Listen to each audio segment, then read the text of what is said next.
Buonasera a tutti, anche questa sera vorrei parlare ai giovani in particolare, ma a tutti naturalmente, e parlo ancora dell'amore. L'amore è il volto di Dio. Mi piace questo termine. Allora chiamiamo Maria perché ci aiuti ad essere anche noi volto di Dio. Ave o Maria, piena di grazia, il Signore è con te. Tu sei benedetta fra le donne e benedetto è il frutto del tuo seno, Gesù.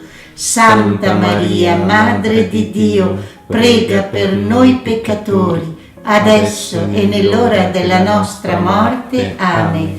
Maria, Regina della Pace, Madre della Visitazione, prega per noi. Spirito Santo, vieni nel nome di Gesù su di noi.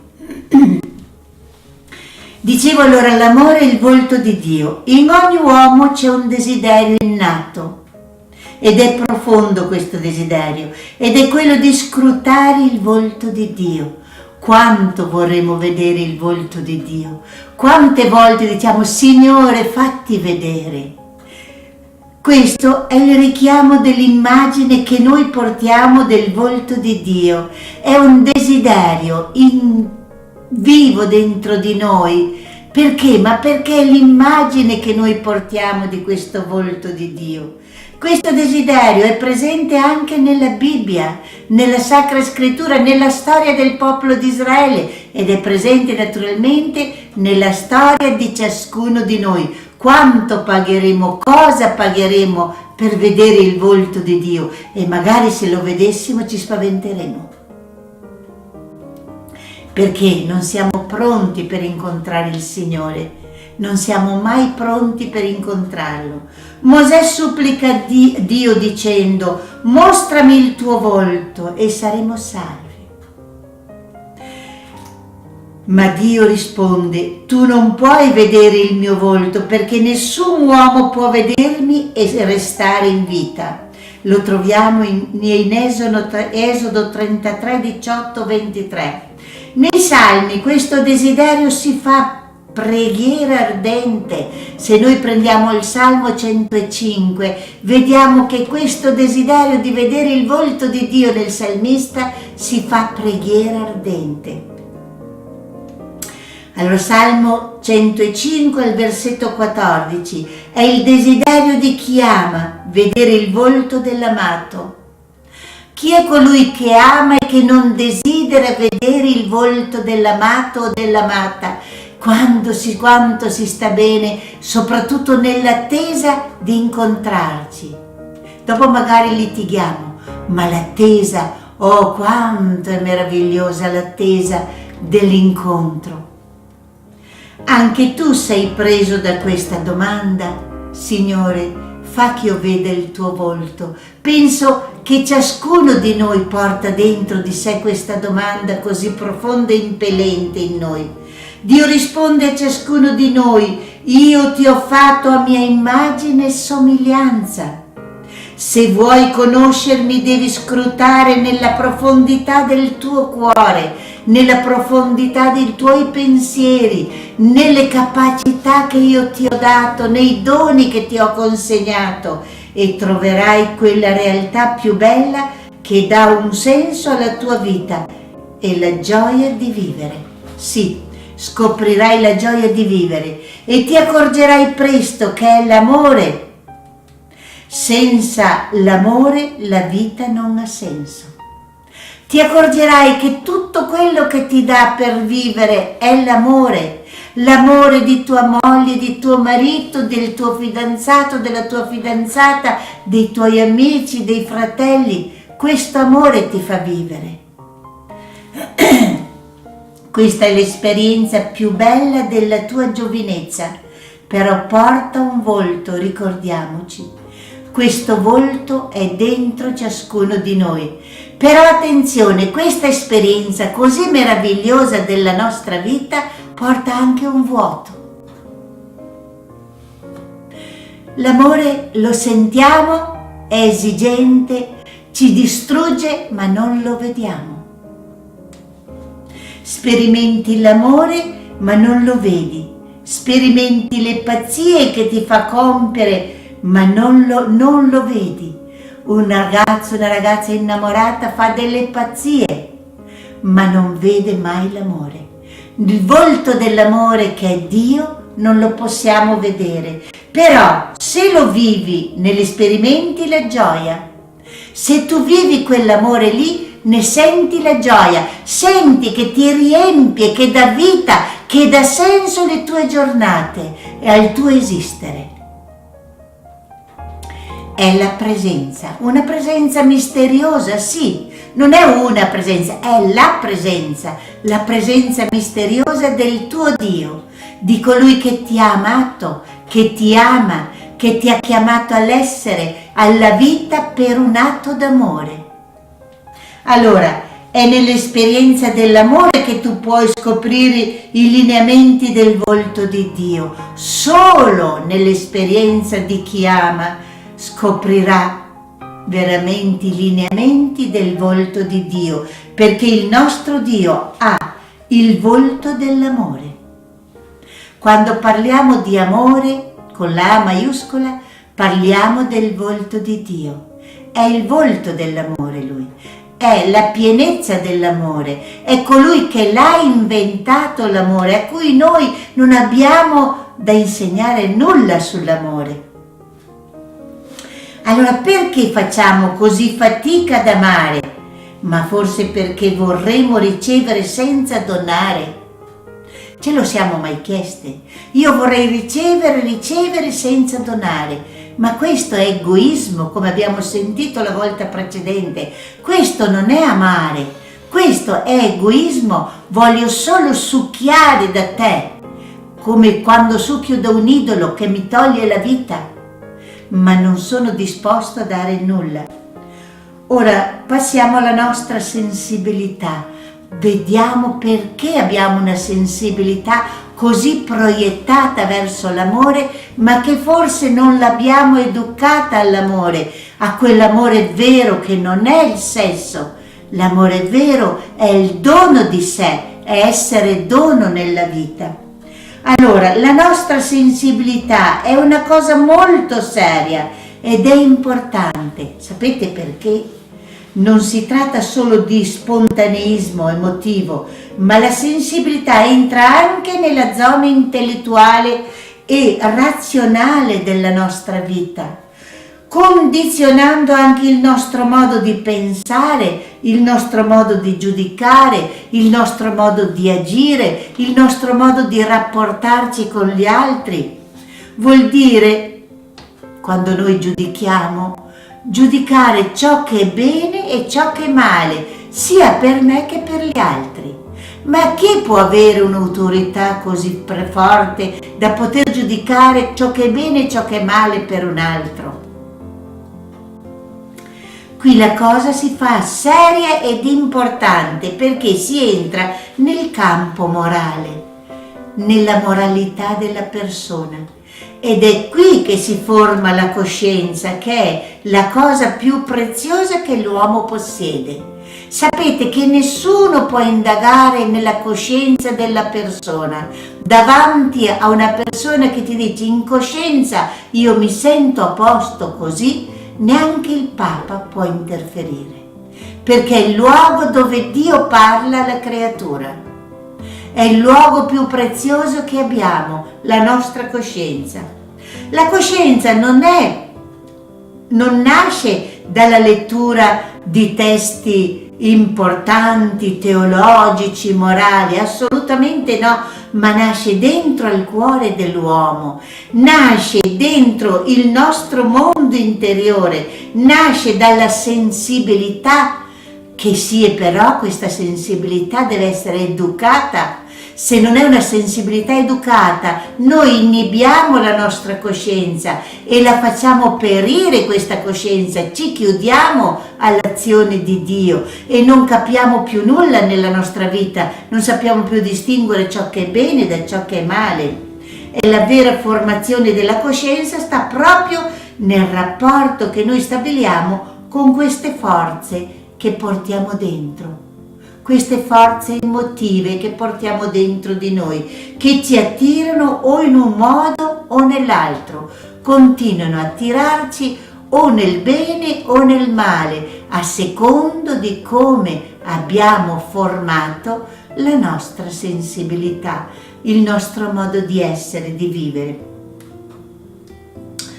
Quindi ci porta dietro anche il giudizio della mente, questo modo di pensare, di giudicare. Si porta dietro tutto di noi, il giudizio della mente, della ragione, il modo di vedere. Tutti i nostri atteggiamenti sono proiettati da una sensibilità che abbiamo ricevuto, che ci siamo fatti da soli o che ci siamo lasciati formare dal mondo, oppure per quelli più che hanno sentito l'esigenza sono andati a formarsi dalle fonti più vere, dalla parola di Dio, dalle catechesi, dai momenti di vita, di conoscenza di noi stessi, eccetera.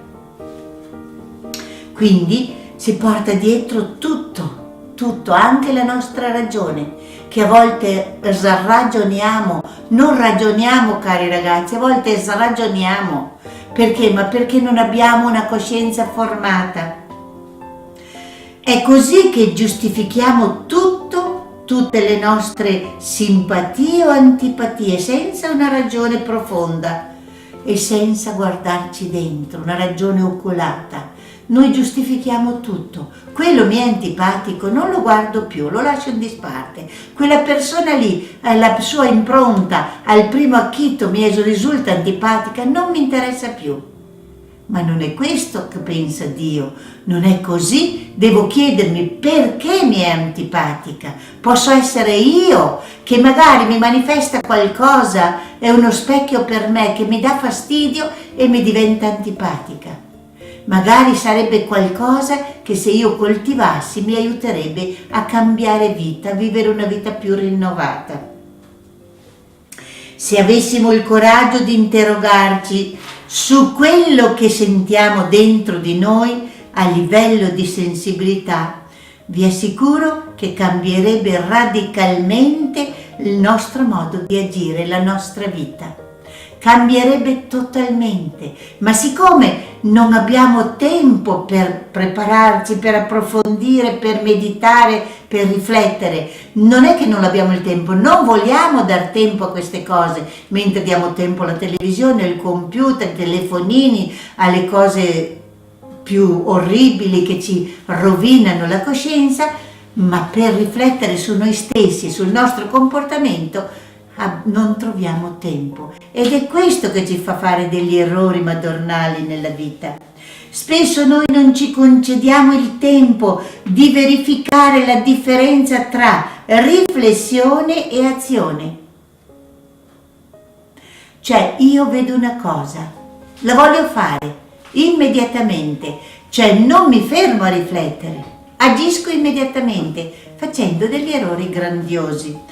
Così la nostra sensibilità agisce a livello della nostra mente, della nostra ragione e la condizione, e così giustifichiamo tutti i nostri comportamenti, belli o brutti che siano. Noi troviamo sempre una ragione per giustificarli, facendo maturare in noi convinzioni spesso meschine che allontanano le persone da noi. E qui il nostro agire diventa pericoloso quando non dà spazio alla riflessione interiore. Diventiamo pericolosi perché giustifichiamo tutto e tutto ci sembra logico e tutto ci sembra giusto, perché non analizziamo in profondità quali sono i nostri veri bisogni, non i bisogni così immediati e futili, i nostri veri bisogni. Allora, per avere un buon discernimento e per fare scelte intelligenti e costruttive bisogna formare la nostra sensibilità, altrimenti succede che i valori in cui crediamo e confessiamo non sono confermati dalla nostra condotta di vita. Non c'è di peggio, e voi lo sapete già perché lo diciamo tutti, di vedere uno che con la bocca dice una cosa e con la vita ne dice un'altra. Diventa uno scandalo. Allora, giovani, se vogliamo essere credibili, Se vogliamo essere veramente illuminati, bisogna che impariamo ad analizzare nella riflessione ciò che vogliamo fare nell'azione. Perché se ci comportiamo in maniera diversa diventiamo ridicoli e il mondo ride di noi. Come abbiamo visto, in noi non deve mai dimenticare, non dobbiamo mai dimenticare, non devi mai dimenticare che tu sei immagine e somiglianza di Dio. Quindi devi ricordare che l'amore di Dio per te è molto più grande dell'amore che tu nutri per te stesso. Infatti noi non sappiamo amare perché non sappiamo amarci. L'amore che nutriamo per noi stessi spesso è egoismo e rovina la nostra esistenza, ma non sappiamo amarci. L'amore che Dio nutre per te, per ciascuno di noi, per me, è un amore così immenso, infinito, che mi coinvolge tutta la vita e dà pienezza al mio esistere. Allora, ora rivivi l'esperienza più forte, prova a metterti in questo atteggiamento, rivivi l'esperienza più forte e più meravigliosa d'amore che hai vissuto. O stai vivendo liberandoti dai sentimenti per renderla sempre più pura, sempre più vera questa esperienza.